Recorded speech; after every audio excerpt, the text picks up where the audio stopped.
এদিকে মেয়র নির্বাচন ঘিরে ডেমোক্রেটিক প্রার্থী জোহরান মামদানি এবং স্বতন্ত্র প্রার্থী অ্যান্ড্রু কুওমো ব্যস্ত সময় পার করছেন বেশি সংখ্যক সমর্থকদের আস্থা অর্জনে।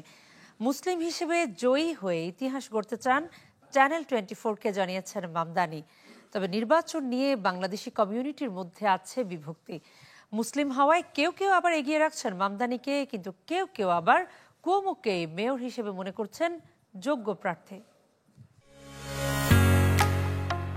ঢালাইয়ের সেরা প্রিমিয়ার সিমেন্ট।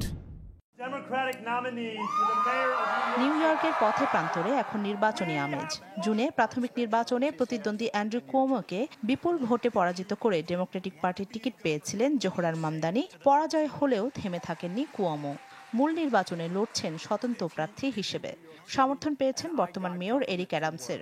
আর গভর্নর হেকুল সহ ডেমোক্রেটের জ্যেষ্ঠ নেতাদের সমর্থন আছে মামদানির।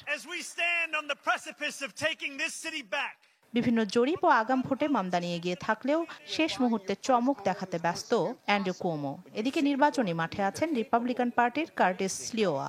তবে এবারের লড়াইয়ে তিনি খুব একটা সুবিধা করতে পারবেন না বলে মত অনেকের।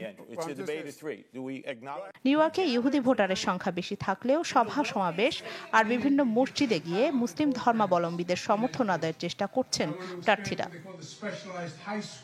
প্রাথমিক নির্বাচন থেকেই সংখ্যাগরিষ্ঠ বাংলাদেশিদের পছন্দের প্রার্থী মামদানি।